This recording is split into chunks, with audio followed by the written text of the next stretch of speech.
Welcome to सामाजिक विज्ञान। इस वीडियो में मैं क्लास 10th के हिस्ट्री के चैप्टर नेशनलिज्म इन इंडिया का पार्ट 1 डिस्कस करने जा रहा हूँ। इस पार्ट में the first world war, Champaran, Kheda and Ahmedabad satyagraha, the Rowlatt act और खिलाफत मूवमेंट से जुड़ी हुई कुछ जानकारियाँ आपके साथ में साझा करूँगा। सबसे पहले हम नेशनलिज्म का मीनिंग समझते हैं। नेशनलिज्म क्या है? नेशनलिज्म को समझने से पहले मैं आपसे एक क्वेश्चन पूछना चाहता हूँ। क्या आप 15 अगस्त जो कि भारत की आज़ादी का दिन है, आप उस दिन क्या देशभक्ति के गाना गाते हैं? क्या देशभक्ति के गाना गाते गाते आपके अंदर रोमांच आ जाता है? If yes, then you have a feeling of nationalism. अगर ऐसा होता है तो आपके अंदर देशभक्ति की, राष्ट्रभक्ति की भावना है। नेशनलिज्म का एक और एग्जाम्पल, कोरोना काल में देश के प्रधानमंत्री नरेंद्र मोदी ने कोरोना से लड़ने के लिए भारत को जिस तरह से एकजुट किया, भारत के लोगों में, इंडिया के सिटीजन्स में जिस तरह से देशभक्ति भावना को पिरोया, वो अपने आप में एक नेशनलिज्म है। कभी दीपक जलाकर, दिवाली मनाकर, कभी ताली, थाली, शंख बजाकर जिस तरह से सारे देश को एकजुट कर दिया, वो क्या है? वो नेशनलिज्म की फीलिंग ही तो है। एक और एग्जाम्पल, क्या कभी आप इंडिया और पाकिस्तान के बीच में क्रिकेट मैच देखते हैं तो ये फील करते हैं कि इंडिया जीत जाएगा? यस, आप ये फील करते हैं। आप स्टेडियम में बैठ के अगर मैच देख रहे हैं तो आप इंडिया को जीतते हुए देखना चाहते हैं। आप घर पे बैठ के मैच देख रहे हैं तब भी आप इंडिया को मैच जीतते हुए देखना चाहते हैं। जब कभी रोहित शर्मा अपने बैट से 4 या 6 लगाता है तो आपके अंदर जो खुशी होती है वो खुशी नेशनलिज्म ही तो है।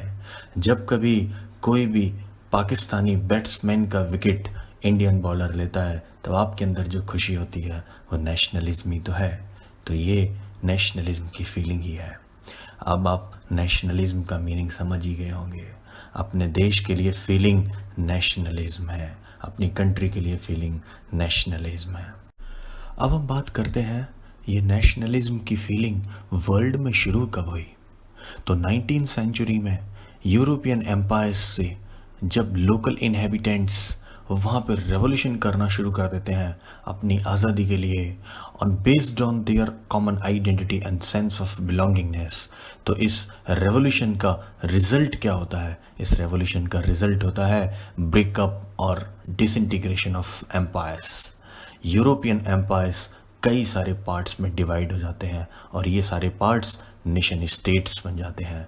ये नेशन स्टेट्स अपनी कॉमन आइडेंटिटी, अपने कॉमन बिलीफ के लिए जाने जाते हैं। इनकी अपनी एक लैंग्वेज, एक अपनी आइडेंटिटी होती है। ये ऑस्ट्रिया हंगेरियन एम्पायर जब डिसइंटीग्रेट हुआ तो कई सारी कंट्रीज़ बनी। ऑटोमन एम्पायर जब डिसइंटीग्रेट हुआ तब कई सारी कंट्रीज़ बनी। तो नेशनलिज्म की फीलिंग को लेकर जब वहाँ के कॉमन सिटीजन्स ने एम्पायर्स के अगेंस्ट में रेवोल्यूशंस किए तो नेशनलिज्म की फीलिंग की वजह से ही ये कंट्रीज़ इंडिपेंडेंट हुई। हम बात करते हैं इंडिया के बारे में। इंडिया में क्या हुआ? इंडिया में नेशनलिज्म को कैसे लिया गया, किससे कनेक्टेड था? तो इंडिया में नेशनलिज्म एंटी कॉलोनियल मूवमेंट से रिलेटेड था। इंडिया एक ब्रिटिश कॉलोनी था और पूरे इंडिया में ब्रिटिशर्स ने पूरी तरह से डोमिनेंस करा हुआ था। इंडिया में हर जगह ब्रिटिशर्स इंडियन पीपल के अगेंस्ट में ऑपरेशन कर रहे थे, जिसकी वजह से सभी जगह पे इंडियंस इकट्ठे एक साथ होकर ब्रिटिशर्स के अगेंस्ट में आना चाह रहे थे। उन्होंने अपनी यूनिटी के लिए बहुत सारी स्ट्रगल स्टार्ट कर दिए। People begin discovering there unity in the process of their struggle with colonialism. और ये जो सेंस ऑफ ऑपरेशन था, जो कॉलोनियलिज्म के थ्रू ब्रिटिशर्स ने स्टार्ट किया था, उसके अगेंस्ट में इंडिया में डिफरेंट ग्रुप्स जो थे वो इकट्ठे एक साथ आकर कॉलोनियलिज्म के अगेंस्ट में खड़े हो गए। ये नेशनलिज्म की फीलिंग की शुरुआत थी जो कि एंटी कॉलोनियल मूवमेंट के तौर पर देखी जा सकती है। हम बात करते हैं ये नेशनलिज्म की शुरुआत बहुत तेज़ी से कब स्टार्ट हुई। तो बात फर्स्ट वर्ल्ड वॉर के टाइम की है। फर्स्ट वर्ल्ड वॉर 1914 से 1918 के बीच में लड़ा गया। अलाइड पावर्स और सेंट्रल पावर्स के बीच की वॉर को फर्स्ट वर्ल्ड वॉर कहते हैं। अलाइड पावर्स में England, France, Russia, United States थे।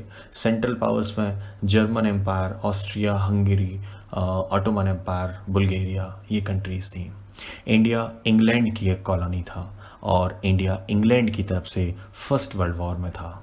अब जब इंडिया इंग्लैंड की तरफ से फर्स्ट वर्ल्ड वॉर में था तो इंडिया का बहुत सारा नुकसान हुआ, इंडियन पीपल का बहुत सारा नुकसान हुआ। अब इस नुकसान का किस तरह से रिजल्ट आया और इस फर्स्ट वर्ल्ड वॉर के इफ़ेक्ट क्या थे, हमारे चैप्टर की शुरुआत यहीं से होती है, इफ़ेक्ट ऑफ वॉर। तो जब कभी वॉर होती है तो वॉर से सबसे ज़्यादा जो नुकसान होता है वो पीपल्स की लाइफ का होता है, साथ के साथ बहुत सारा एक्सपेंडिचर भी बढ़ता है। तो फर्स्ट वर्ल्ड वॉर की वजह से एक्सपेंडिचर रेज हो गया, डिफेंस एक्सपेंडिचर बढ़ गया, जिसकी वजह से कॉलोनियल गवर्नमेंट ने, अंग्रेजी सरकार ने टैक्सेस बढ़ा दिए। It leads to increasing taxes. Custom duties were raised and income tax was introduce to raise extra revenue. अंग्रेज़ों के पास अपना पैसा नहीं था, इसलिए वो भारत से, भारत की गरीबी से, भारत की गरीब जनता से वो ज़्यादा से ज़्यादा पैसे अलग अलग तरीके से वसूल कर रहे थे। उन्होंने फूड आइटम्स पे जो वॉर्स के टाइम पे थे उनके प्राइसेस बहुत ज़्यादा बढ़ा दिए। The prices doubled between 1913 and 1918। The common people were the worst sufferers because of price rise. ये बहुत सारे ऐसे पॉइंट्स हैं जो फर्स्ट वर्ल्ड वॉर के इफ़ेक्ट्स को बताते हैं। Forced recruitment of rural people in the army. Rural area से कॉमन पीपल को ज़बरदस्ती आर्मी में रिक्रूट किया जाता था। ये एक अलग रीज़न था जिसकी वजह से जो कॉमन पीपल थे उनमें एक वाइड स्प्रेड एंगर क्रिएट हो गया। क्रॉप फेलियर भी एक बहुत बड़ा रीज़न था। इंडिया के बहुत सारे पार्ट में क्रॉप फेलियर बहुत बड़े लार्ज स्केल पे हो गया, जिसकी वजह से फूड की शॉर्टेजेस हो गई। इसी टाइम पे इन्फ्लुएंजा एपिडेमिक भी हो गई, जिसकी वजह से प्रॉब्लम्स फर्दर एग्रीवेटेड हो गई, प्रॉब्लम्स आगे और बढ़ गई। 1921 के सेंसस में ये एक डेटा सबके सामने है कि 12 to 13 मिलियन पीपल की डेथ हो गई because of famines and epidemic. ये जो डेकेड था 1911 से लेकर 1920 का, इस डेकेड में इंडिया की जो पॉपुलेशन थी वो डिक्लाइन हुई। वॉर के टाइम सब सोच रहे थे कि जब वॉर ख़त्म हो जाएगी तब सारी डिफ़िकल्टीज़, सारी हार्डशिप्स ख़त्म हो जाएंगी, लेकिन वास्तव में ऐसा नहीं हुआ था। उसी टाइम एक नए लीडर का अवतार हुआ, अ न्यू लीडर अपीयर्ड। आप सब जानते हैं वो कौन था। वो थे हमारे बापू महात्मा गांधी, मोहनदास करमचंद गांधी। गांधी जी 1915 में साउथ अफ्रीका से वापस आए। साउथ अफ्रीका से जब वो वापस आए तब उन्होंने यहाँ आके सत्याग्रह स्टार्ट किया। सत्याग्रह, सत्याग्रह क्या होता है? सत्याग्रह नाम से तो लगता है कि सत्य का आग्रह होता है, वास्तव में सत्य के आग्रह की ही बात वो कर रहे थे। हम अच्छी तरह से जानते हैं कि सत्याग्रह को उन्होंने साउथ अफ्रीका में सबसे पहले इस्तेमाल किया था। अब उसी सत्याग्रह को वो भारत में इस्तेमाल कर रहे थे। उनका सत्याग्रह क्या है, सबसे पहले ये देखते हैं। The idea of satyagraha emphasized the power of truth. सच की शक्ति को बताता है, and the need to search for truth. It suggested that if the cause was true, if the struggle was against injustice, then physical force was not necessary to fight the oppressor। अगर सच वास्तव में सही है, सही reason की वजह से है, इनजस्टिस के खिलाफ है, अन्याय के खिलाफ है, अन्याय के खिलाफ एक संघर्ष है, तो फिज़िकल फोर्स की ज़रूरत नहीं है ऑप्रेशर के अगेंस्ट में। अगर आप सच के साथ में हैं तो आपकी जीत पक्की होगी। ये महात्मा गांधी का सत्याग्रह का एक आइडिया था। गांधी जी का विश्वास था कि कोई भी सत्याग्रही किसी भी लड़ाई को जीत सकता है अहिंसा से, नॉन वायलेंस से। और नॉन वायलेंस क्या है? विदाउट बीइंग एग्रेसिव और रिवेंजफुल। ये गांधी जी का अपना एक विश्वास था। A satyagrahi could win a battle through non violence, that is without being aggressive और रिवेंजफुल। महात्मा गांधी ने साउथ अफ्रीका से आने के बाद भारत में भी सत्याग्रह स्टार्ट किया और सत्याग्रह के थ्रू उन्होंने 3 लगातार ऐसे मूवमेंट किए। सबसे पहला मूवमेंट उन्होंने बिहार में चंपारण में किया, पीजेंट्स मूवमेंट इन चंपारण इन अप्रैल 1917। किसानों के लिए 1917 में जो चंपारण में उन्होंने मूवमेंट किया वो बहुत फेमस हुआ। In 1917, he traveled to Champaran in Bihar to inspire the peasants to struggle against the oppressive plantation system। जो ब्रिटिशर्स और प्लांटर्स ने अपना ऑपरेसिव सिस्टम क्रिएट किया था, उस सिस्टम के अगेंस्ट में महात्मा गांधी ने पीजेंट्स के मूवमेंट को स्टार्ट किया और उनके खिलाफ, जो प्लांटर्स थे उनके खिलाफ एक मूवमेंट स्टार्ट किया और गवर्नमेंट की तरफ से प्लांटर्स के अगेंस्ट में बहुत सारी पॉलिसीज़ बनवाई और पीजेंट्स के फेवर वाले काम किए। दूसरा मूवमेंट था गुजरात में खेड़ा में। ये मूवमेंट उन्होंने वहाँ के पीजेंट्स के जो बहुत ज़्यादा रेंट हाई हो गए थे उसके अगेंस्ट में, वहाँ पे उन्होंने वहाँ की जो लोकल गवर्नमेंट थी उसके अगेंस्ट में किया। He organized a satyagraha to support the peasants of the Kheda district of Gujarat. यहाँ पर क्रॉप फेलियर की वजह से, प्लेग एपिडेमिक की वजह से खेड़ा के जो किसान थे, पीजेंट्स थे, वो रेवेन्यू पे नहीं कर पा रहे थे। वो डिमांड कर रहे थे कि उनको रेवेन्यू के से रिलैक्स किया जाए, उनको इससे छूट दी जाए, लेकिन गवर्नमेंट इसके फेवर में नहीं थी। तो गवर्नमेंट को फेवर में लाने के लिए महात्मा गांधी का ये रोल बहुत इम्पॉर्टेंट था। यहीं पे सरदार वल्लभ भाई पटेल ने भी बहुत इम्पॉर्टेंट रोल प्ले किया था। तीसरा जो मूवमेंट, सत्याग्रह मूवमेंट था, वो था अहमदाबाद में कॉटन मिल वर्कर्स के फेवर में। In 1918 Mahatma Gandhi went to Ahmedabad to organize a satyagraha movement amongst cotton mill workers. Cotton mill workers के फेवर में उन्होंने जो सत्याग्रह किया वो उसकी बात यहाँ पे की गई। जब महात्मा गांधी की लीडरशिप में कई सारे मूवमेंट ब्रिटिश गवर्नमेंट के अगेंस्ट में होने लगे, तो ब्रिटिश गवर्नमेंट को लगा कि इन सारे एक्टिविटीज़ को रोकना होगा। इसके लिए उन्होंने एक एक्ट इंपीरियल लेजिस्लेटिव काउंसिल से पास कराया। 1919 में ये एक्ट पास हुआ। इंडियन मेंबर्स ने इसे सपोर्ट नहीं किया, उसके बाद भी ये पास हो गया। इस एक्ट ने गवर्नमेंट को इनॉर्मस पावर्स दे दी, बहुत सारी पावर्स दे दी, जिससे वो पॉलिटिकल एक्टिविटीज़ को और पॉलिटिकल एक्टिविस्ट को रिप्रेस कर सकते थे, उन्हें दबा सकते थे। It allowed detention of political prisoners without trial for 2 years।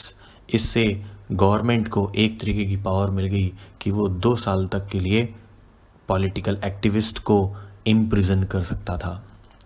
अब हम बात करते हैं महात्मा गांधी के उस सत्याग्रह की जो उन्होंने इस एक्ट के अगेंस्ट में स्टार्ट किया, वो था रॉलेट सत्याग्रह। रॉलेट सत्याग्रह, महात्मा गांधी चाहते थे नॉन वायलेंट सिविल डिसोबीडियंस होना चाहिए, जो कि unjust law like Rowlatt act है उसके अगेंस्ट में। इसके लिए उन्होंने 6 अप्रैल को एक हड़ताल शुरू करी।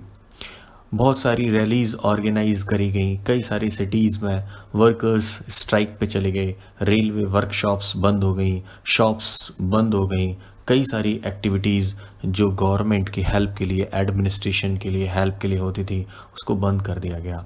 अब जब गवर्नमेंट को ऐसा लगा तो गवर्नमेंट ने भी अपना रिस्पांस दिखाया और उसके रिस्पांस में उन्होंने जो नेशनलिस्ट थे उनको क्लैम्प डाउन करना स्टार्ट कर दिया, उनको पकड़ना शुरू कर दिया। Several local leaders were arrested. Mahatma Gandhi was barred from entering Delhi. On 10th April 1919, in Amritsar, the police fired upon a peaceful procession. कुछ लोग अपना शांतिपूर्वक कुछ कर रहे थे तो उसमें पुलिस ने उसको ओपन फायर कर दिया। This provoked wide spread attacks on government establishment. इसकी वजह से वहाँ पे उस भीड़ ने गवर्नमेंट की इस्टेब्लिशमेंट्स, उनकी बिल्डिंग्स पे अटैक करना शुरू कर दिया। इसकी वजह से वहाँ पे एक मार्शल लॉ इम्पोज कर दिया गया। Martial law kind of curfew. Amritsar में एक कर्फ्यू लगा दिया गया। जनरल डायर को उसकी कमांड दी गई। जनरल डायर वही है जो जलियांवाला बाग मैसेकर के लिए जाना जाता है। ऑन 13th अप्रैल 1919 बैसाखी पंजाब में मनाई जा रही थी। Villagers came to participate in a fair in Jallianwala Bagh. This was enclosed from all sides with narrow entry points. Some came to protest against the government's new repressive measures. बहुत सारे लोग तो सिर्फ उस फेयर में जलियांवाला बाग में मनाया जा रहा था, बैसाखी को सेलिब्रेट किया जा रहा था, सिर्फ वहाँ पे उस मेला को देखने आए थे, उस मेले में आए थे। लेकिन उनमें कुछ ऐसे भी थे जो गवर्नमेंट के रिप्रेसिव मेजर्स के अगेंस्ट में भी वहाँ पे बात करने के लिए, वहाँ पे मीटिंग करने के लिए आए थे। Being from outside the city, many villagers were unaware of the martial law. बहुत सारे लोग जो सिटी से बाहर से आए हुए थे उनको नहीं पता था कि यहाँ पे कोई कर्फ्यू जैसा कुछ लगा हुआ है। जनरल डायर को जब ये बात पता लगी तो he blocked the exit and entry points and opened fire on the crowd. और उन्होंने जलियांवाला बाग में एक बहुत बड़ा मैसेकर कर दिया, बहुत बड़े लार्ज स्केल पर जो वहाँ पे पीपल थे उनके ऊपर ओपन फायर करा दिया। Hundreds of people were killed in the incident. General Dyer object, as he declared later, was to produce a moral effect to create in the minds of satyagrahis a feeling of terror and awe. उसने बाद में ये बात बताई थी कि वो उसने ऐसा इसलिए किया जिससे सत्याग्रही की माइंड में ये बात जाए कि वो टेरर और ऑव की वजह से वो आगे कभी अपनी एक्टिविटीज़ ना कर पाए, उनके दिमाग में एक भय, एक डर बैठ जाए और एक मोरल इफेक्ट उनके माइंड में क्रिएट हो जाए और फिर वो ऐसा दोबारा ना कर पाए। लेकिन इसका रिएक्शन बहुत ज़्यादा हुआ। अमृतसर जलियांवाला बाग की खबर जैसे जैसे दूसरी जगह फैली, public reaction to the incident took a violent turn in many north Indian towns. The government was quite brutal in its response. जब पीपल ऐसा कर रहे थे तो उनको रिप्रेस करने के लिए गवर्नमेंट के रिस्पॉन्स भी बहुत ब्रूटल हो रहे थे, जिसकी वजह से थिंग्स टुक हाईली वायलेंट टर्न। और जब कभी हिंसा बढ़ जाती थी तो महात्मा गांधी जो कि अहिंसा के पुजारी थे, he called off the movements as he did not want violence to continue. तो महात्मा गांधी इस तरह से मूवमेंट को ऑफ कर देते थे, उनको मना कर देते थे, उनको बंद कर दिया करते थे। अब जब महात्मा गांधी को ये लगा कि इस तरह से मूवमेंट से काम नहीं चलेगा, ऑल्दो ये जलियांवाला बाग मैसेकर के बाद में तो मूवमेंट तो बंद हो गया, लेकिन उससे पहले जो मूवमेंट उन्होंने चलाया था रॉलेट सत्याग्रह के रूप में, वो काफ़ी बड़ा था। लेकिन उससे भी बड़ा कुछ एक मूवमेंट करने के लिए महात्मा गांधी सोच रहे थे। The Rowlatt satyagraha was limited mainly to the cities and towns. Mahatma Gandhi felt the need of a more broad based movement in India. वो सोच रहे थे कि ज़्यादा से ज़्यादा एरिया को कवर किया जाए, ज़्यादा से ज़्यादा स्टेट्स को कवर किया जाए। He was convinced that it could be only possible by bringing the Hindus and Muslims on a common platform. वो इस बात से भी कन्विंस थे कि ऐसा तभी हो सकता है जब हिंदू और मुस्लिम इकट्ठे एक साथ ब्रिटिशर्स के सामने आके खड़े हो जाएं और उनके खिलाफ लड़ाई स्टार्ट करें। लेकिन इसके लिए उनको बेस्ट अपॉर्चुनिटी की तलाश थी, और ये कब हुआ? खिलाफत मूवमेंट के रूप में। The first world war had ended with the defeat of Ottoman Turkey. जब फर्स्ट वर्ल्ड वॉर ओवर हुआ तो फर्स्ट वर्ल्ड वॉर के बाद ऑटोमन एम्परर के अगेंस्ट में एक हार्स ट्रीटी हुई, और उस हार्स ट्रीटी में जो ऑटोमन एम्परर था उनको एक इम्पोज किया गया। ऐसा र्यूमर थी कि वो वहाँ के जो इस्लामिक वर्ल्ड के जो है इस स्पिरिचुअल हेड हैं, खलीफा हैं, उनको परेशान किया गया है, उनके ऊपर हार्स ट्रीटी लगाई गई है। तो इसके अगेंस्ट में यहाँ पे इंडिया में एक खिलाफत कमेटी फॉर्म करी गई।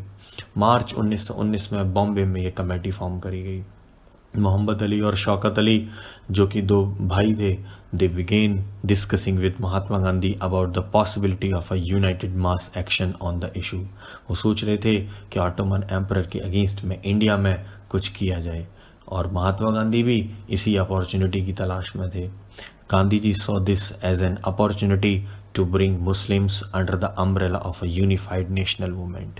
महात्मा गांधी ने भी उनके साथ मिलकर इस पूरे मूवमेंट को इकट्ठे एक साथ हिंदू और मुस्लिम के साथ में इकट्ठे में उनको अपॉर्चुनिटी दिखी, और उन्होंने इसको मिलकर इकट्ठे एक साथ करना शुरू करने के लिए राजी हो गए, रेडी हो गए।